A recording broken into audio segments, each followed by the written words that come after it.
Hello. All right. Um, where to begin? I am going to be doing something that I have not done in a little bit. That is recording myself at different stages of a productive day and sharing some of my behind the scene thoughts. Essentially, I have work to do, and we are December 24th, and my god, is there a lot to do. I'm in the process of building an academy on the platform school. I'm in the process of building out an understanding of my financial situation because that's a little um, interesting at the moment. I'm also planning out a gift for the longevity community that I run in Montreal, and I also intend to write letters customized to the members of my family and the people that I care for, along with a testimonial for a friend who's been helping me out with free coaching services. So basically, I've got a lot to do today, and in an effort to hold myself accountable, but also to document the process, I am going to be recording and pausing the recording, coming back every now and again to essentially share my thoughts and an update on where I'm at. You'll be able to track where I am at in the day in terms of the time slot. Basically, that is a screen grab of the corner of my screen, so you'll always be able to see the real live updated time. And oh, I realized there's something here that needs to just be blanked out of existence. There we go. Okay. So basically, you're going to be seeing me at different snapshots during the day. My goal is simple: to do the work. So that's exactly where we're at today. I'm I often get stuck in patterns of repetitive avoidance where I know there's work to be done and that overwhelms me, so I avoid, or there are tasks to be done, so I find other tasks that can also be done. And by the time that I've used up my productive energy and all of that, it's basically the end of the day, my energy is running low, and I basically got very little done. I'm sure that's something that a lot of people can relate to. And I know that for me, it's certainly a pattern in my behavior, and I intend to take accountability to face realistically the expectations that are upon myself, both from me but also of my responsibilities. If I don't do the work, I won't have the money to pay my rent, and then that also impacts my brother, who I live with. It's not fair to him. Also, I have a cat, Marcus, and if I don't have the ability to care for him, then what does that say about me? But also me. If I can't care for myself, what does that say about my relationship to myself? So, on that note, I will be doing my first task, which is basically creating a financial audit of my current situation. It's not. I let myself go a little bit. And I can explain more about exactly why once I do the snapshot, but for now, I'm basically going to be doing 3 steps. The first is assessing the current status of how much I have versus how much I don't, then identifying how much I'll need to pay rent in 7 days, then locating either some funds to be able to do that, or find a list of people that I know. And my god, my neighbor just screamed. Um, Yeah, he's a little like that. But essentially, I'm then going to be making a list of people that I have helped in the past who would be likely willing to help me, and also just actual friends and some family members.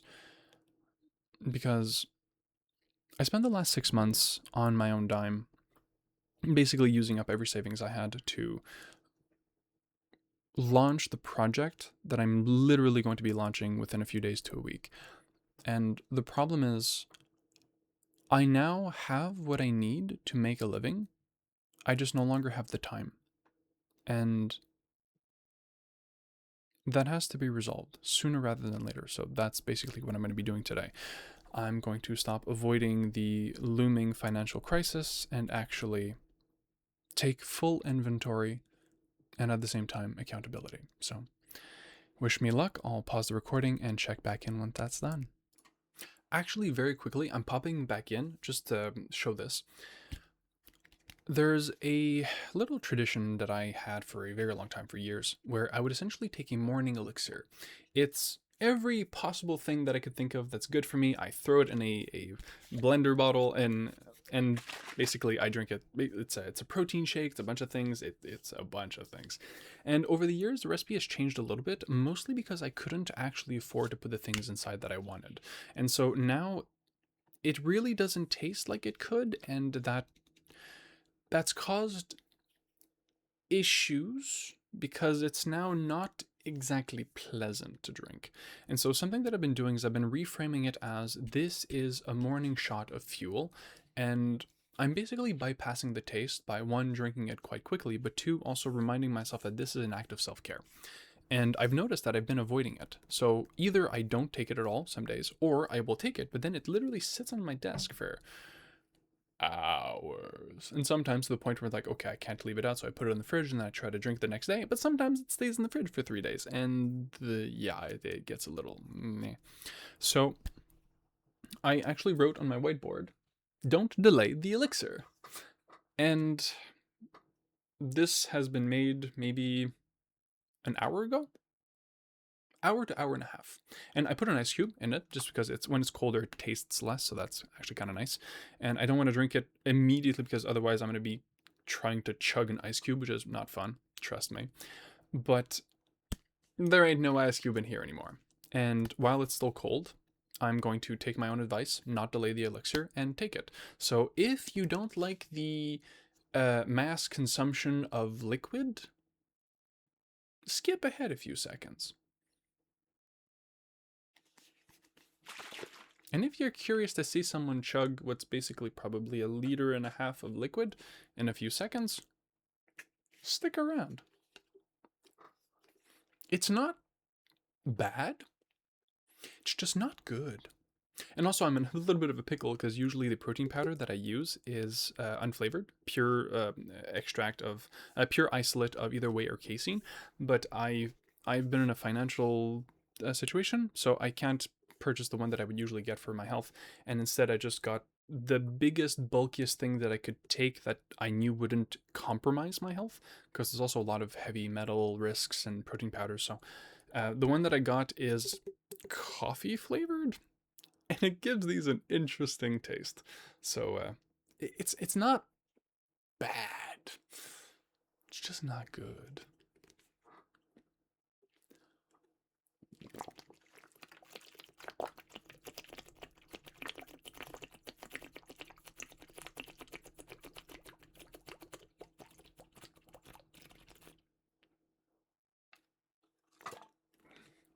Whew. Look at the chunks. The chunks also have to go. So, close the lid, open the lid, pour in the water. Usually I do this in the kitchen. Ooh, I'm gonna need to pee after that. Also, there's a lemon in there and apple cider vinegar, so... Oh, sorry for the sound. It is a bit acidic on the throat.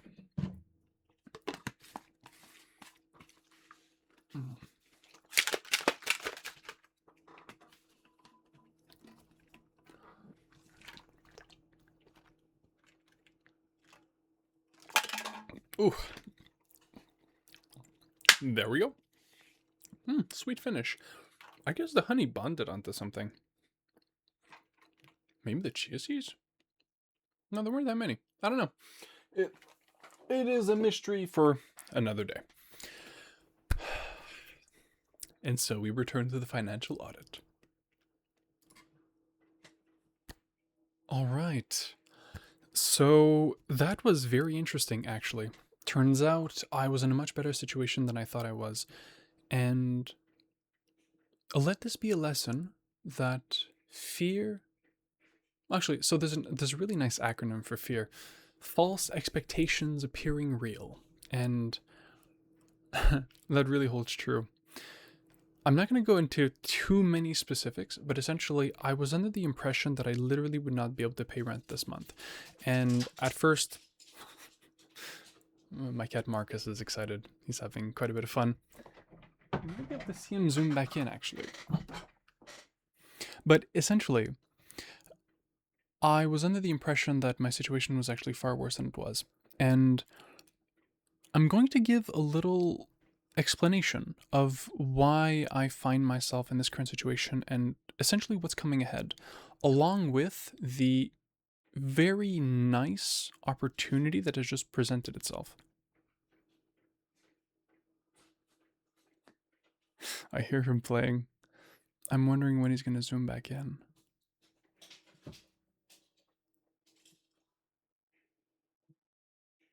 Oh, I think we're going to see him soon.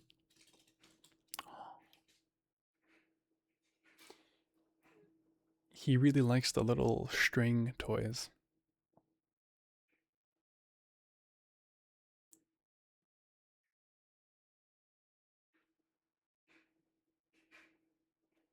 I love you. Love you.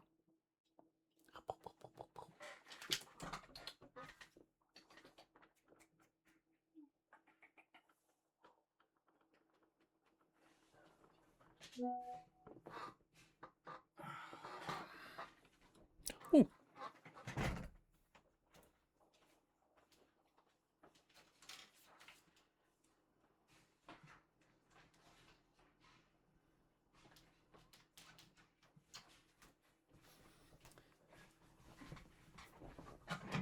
And print. Resume printing. Okay, so essentially, I want to say in July of this year, I quit my job and decided to go full time into my projects. Now, for context, I have been working on a project which has many sub projects for the better part of 4.5 to 5 years, depending how you really want to think of it. But realistically, let's call that 4.5 years. And it has taken so much of my focus and my energy and my interest.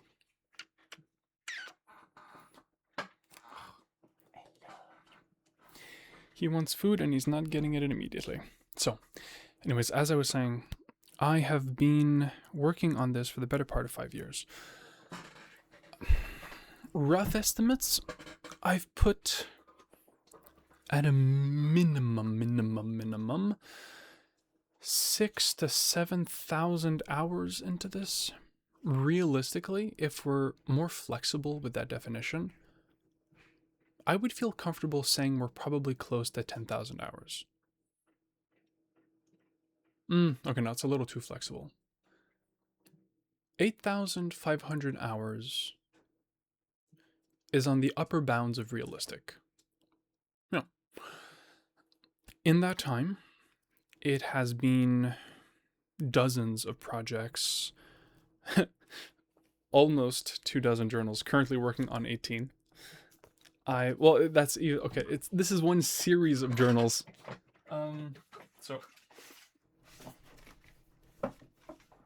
But then there's also smaller journals.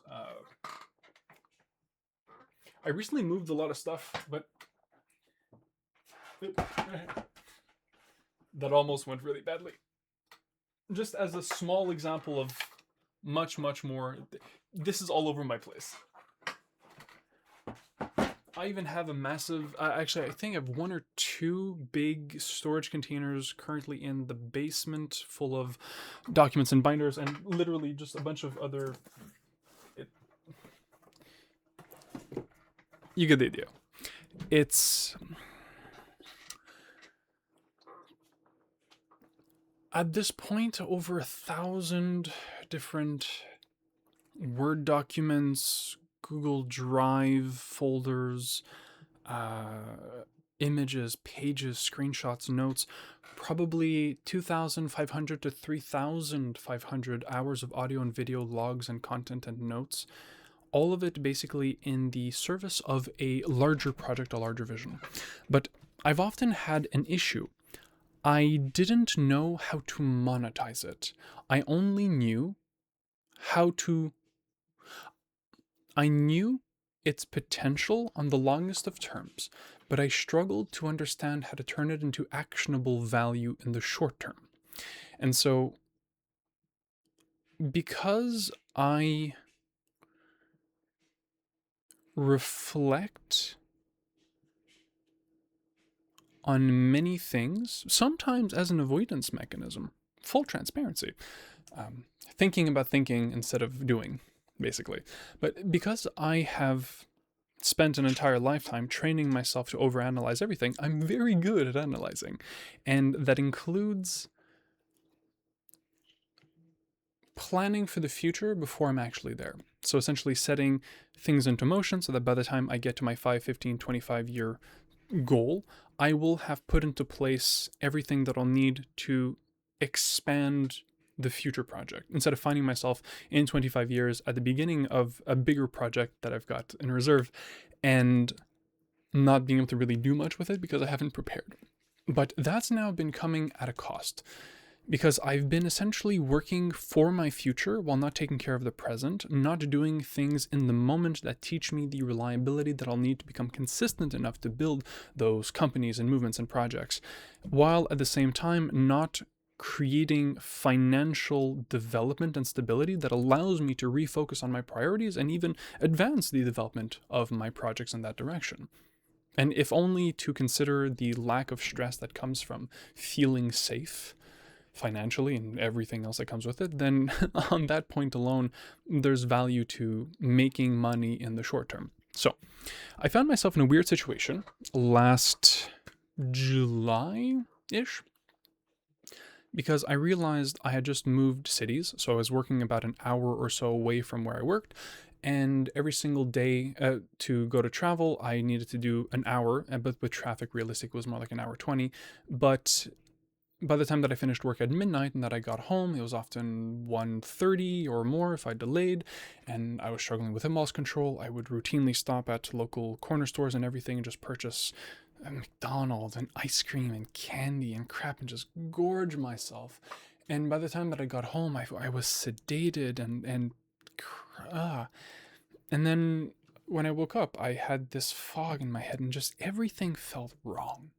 Everything felt wrong, and I was spending 12 hours of my week just driving to and back from work. The work itself was becoming physically demanding because I had many physical injuries, and it was a relatively physical job. Well, there were many more physical positions, but I was essentially walking most of the day, pushing carts around. It was a physical job. It was in a factory environment.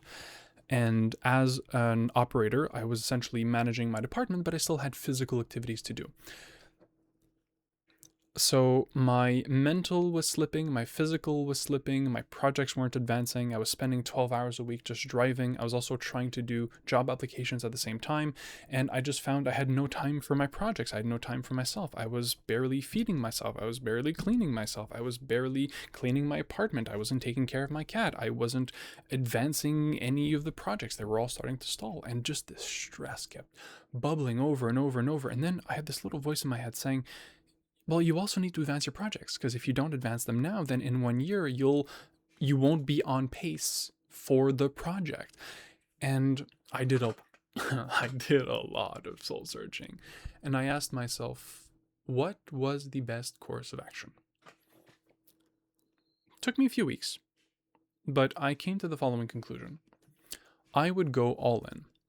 I would quit my job and I would go all into my projects. And at the time, I was genuinely convinced that if I had 6 months of time just to myself, where I owned my time and I could execute, I would be capable of developing something that was financially independent enough that I either could take a part-time job and keep it sustainable, or actually do this as my full-time job. And that was 5 months ago. And then life threw a few curveballs. I wasn't quite as productive as I thought, but it was decently productive. But I kept making the same mistakes over and over again, overextending myself, trying to do too much with too little, and I wasn't clear on my priorities. Which then very interestingly brings us to which brings us to October of this year. For the last 5 or so years, I have been doing I don't know if you can hear it. Someone is probably hammering something in.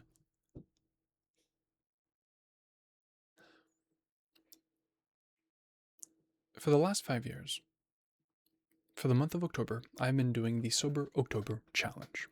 Now, some of you might be familiar with what that is, others maybe not. The name is pretty self explanatory, but I'll still give an overview. Sober October is much like Dry November, where people will abstain from alcohol in November or most substances in October. But the way that I do it, the way that I have been doing it, is a little bit different, where I don't go into it with the expectation of I am going to do literally no substances and anything other than that is failure. Because I know myself well enough to know that that's not really that effective for me personally, but also, I'd say just in general for human psychology. It's not really that effective. So what I do like is I look and evaluate the state of my impulse control. In fact, I wonder if I can find this sheet. I recently changed my organization system, and actually, I gave one of my classification table. I don't know how to describe it, but I gave one of my pieces of sorting furniture to a friend and partner. But essentially, I track the state of my impulse control. And so I had a few columns. I was tracking pornography. I was tracking sugar consumption, biting my nails, scratching and playing with my skin, popping pimples. I was looking at social media consumption. Do I watch YouTube? Do I crave caffeine or cannabis or basically anything else? And the way that I've been doing it the last 5 years is I will choose what I am not avoiding, what I'm abstaining from, and I will simply evaluate, do I have the cravings for this thing? And do I do this thing? And the goal is by the end of the month, I essentially ask myself, have I demonstrated to myself that I have the ability to abstain? And if I cannot stop myself for 31 days, it means that for the other 11 months out of the year, I'm not the one choosing to do this action. It is compulsory, outside of my ability to control.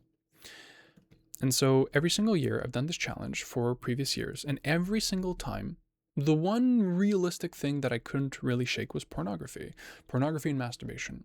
When it came to sugar, that was manageable. When it came to social media consumption, honestly, that was flexible, but it was never really my focus.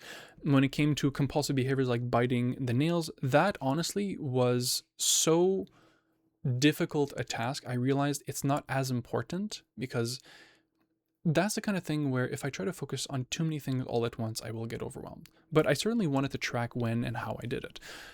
And the only real thing that caused genuine difficulty, that when I failed to keep myself to the standard of not doing it, it also caused internal strife and difficulty, that was exclusively pornography and masturbation. Years and years and years in a row. I think the first year I got 1 week, and then I did it again. The second year, I think I'd managed for two weeks, and then the third year, basically you kind of get the idea. It was like 2 weeks and 1 month, 1 week, 1 week, and then on and off, on and off. But this year, I had a new variable: medication. This has been the first year that I have been taking. Just want to make sure that it's okay. I've been taking. Oh, okay. Well, this container is almost empty, but essentially, I've been taking Vyvanse, and with ADHD medication comes a fascinating insight into self. You're not quite as functional as you think, but on it, you are more functional than you thought. And that is a very important distinction. Using it, I'm less functional than I think, but I'm more functional than I thought.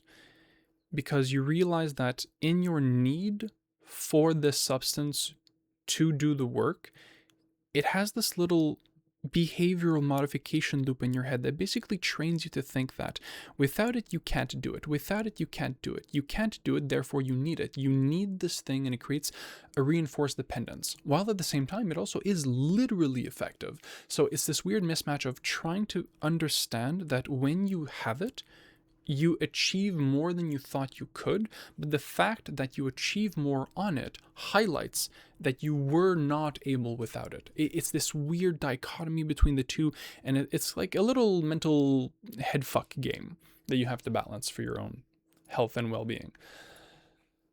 So then, through this exploration, I had an opportunity, because this has been the first year that I've been taking ADHD medication. When I did my Sober October challenge last year, I was not on this medication, which introduced the question, do I abstain for the month of October? Basically, I'm here, I'm supposed to be working, I have no other responsibilities, this is literally my job, and I want to execute. My goal was to lock in for the month of October and just be super fucking hyper productive. No social media, no cannabis, no anything, no sugar, just health regimen, sleep, protocol, exercise, work. And not only did I decide not to take the substance, I actually went cold turkey.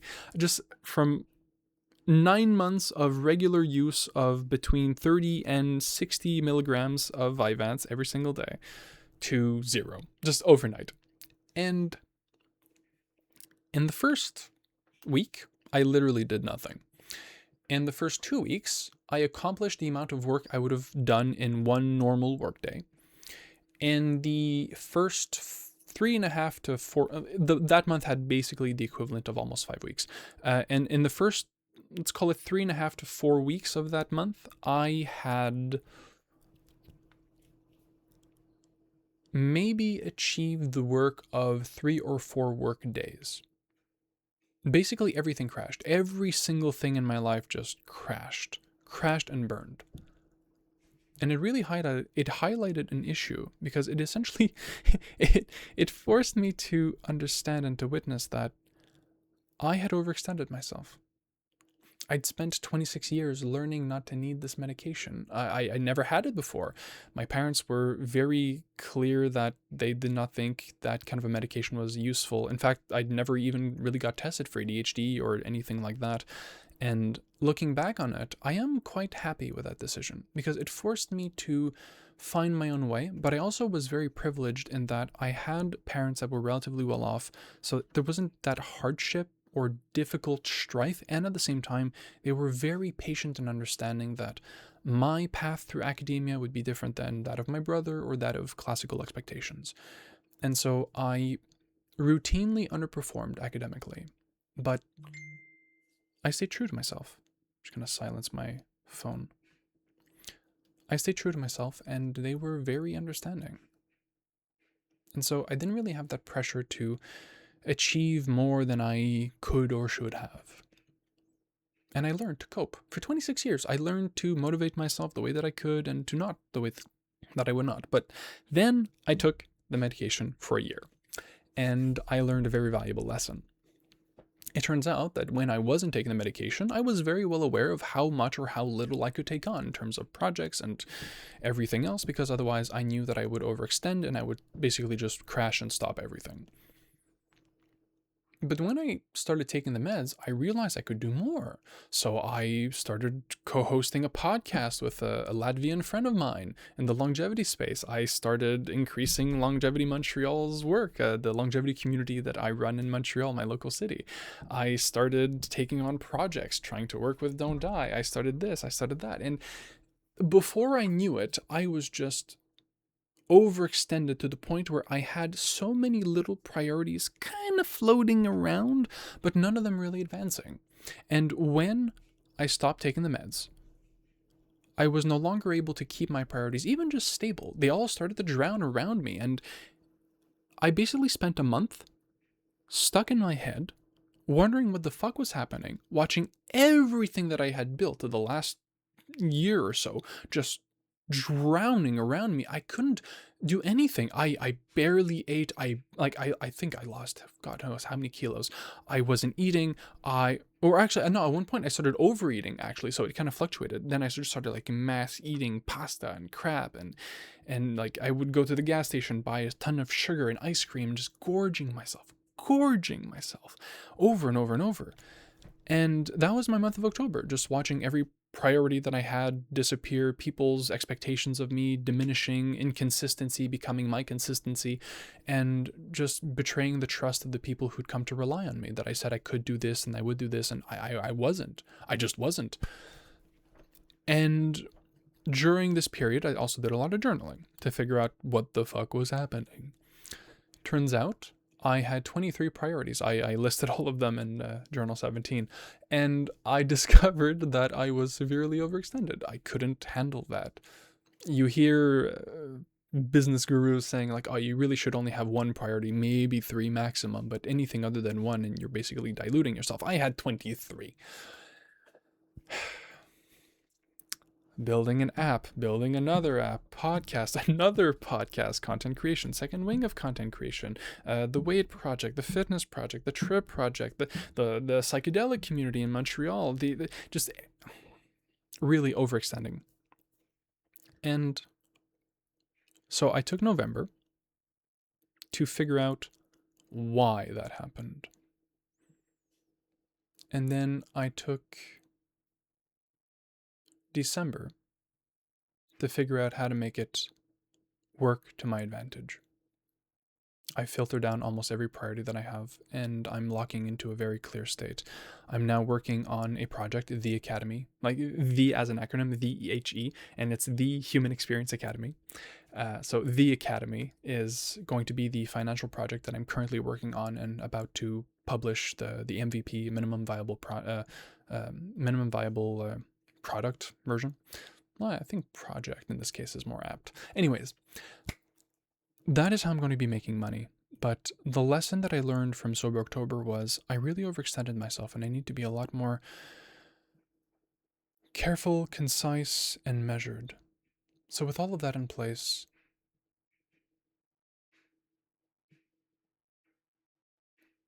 I've come to understand what I'm attempting to achieve. I'll be ending this part of the recording shortly, so I'll basically be cutting into 2, but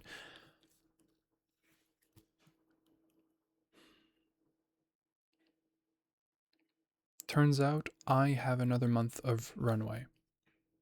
However, here's the thing.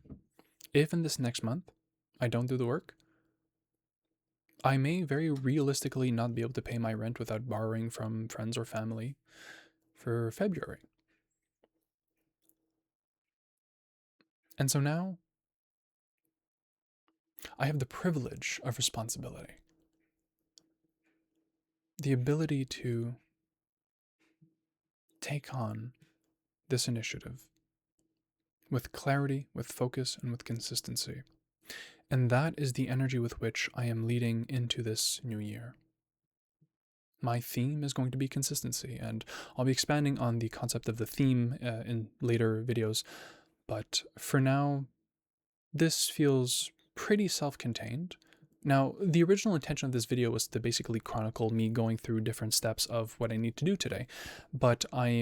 And so I'm not going to keep it all in one video. I'm going to chunk it into smaller bits because I'm also realizing normally what I would have done is kept it all as one massive 3-hour recording and then given myself the goal of going to video editing software and trimming to sections. And the next thing that I know, it would be one more video in a library of hundreds, if not close to 1,000 different videos and entries and things like that, that I just would not be touching, would not be editing, would not be uploading. And so in order to counter that, I'm basically going to be stopping this recording here and just starting a new one directly after, using a shortcut to split the recording in OBS. But all of that to say, thank you for sharing space with me as I share this.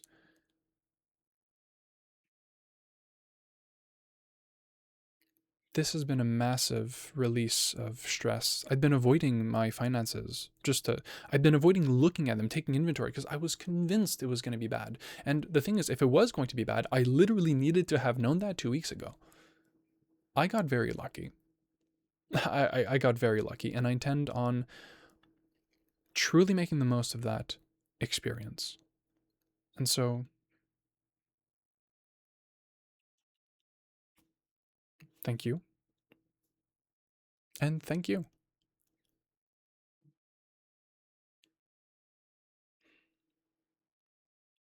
The next video I'm going to be recording is a little teaser of how I've optimized for ChatGPT deep research protocols with a custom GPT prompt optimizer that I built. So I'm very excited to do that. But essentially, on that note, thank you very much. Right now I can't polish these videos and edit them the way that looks all professional and shit, but the thing is, that's not really me. And one day when I have a production team, that'd be really cool to have. But realistically, that's not where I am, and that's not even my selling point. My selling point is literally that I am authentic, and I'm trying to solve my own problems of function, developing systems, and now I'm literally turning my systems into an academy program that anyone and everyone can join to learn how to customize their own individualized human experience. Because the way that I'm building it is very, very creative. I'm not building an academy that teaches you who you should be. I am creating a system that guides you through a process of self-discovery and self-analysis so that you can figure out your preferences, your desires, your limitations, and what you want to do about it. It is basically an open, active guide to your individualized human experience where I'm not telling you what to do. I'm not even telling you what you should do. I'm showing you the way that you can understand who and what you are, and then come to determine whether or not you are happy with that result. So, more on that in a little bit, but for now, thank you very much for popping by, and thank you for listening. It's always a pleasure to get to share my thoughts in this way, and if you've watched all the way through, or even if you're just coming to the end of it and you're popping in to see this, thank you. It's not quite as scary as it used to be, and just saying that brings a smile to my face. So I'll wrap this up now because I've said the outro a few times, but let's see. It is Control-Shift-R to split the recording. So thank you very much. Have yourself a lovely... No, there's a way that I used to say it. Thank you. No. Okay, I'm saying thank you too much. Because I'm feeling a lot of gratitude right now, just for the record. But have a good day, good evening, and or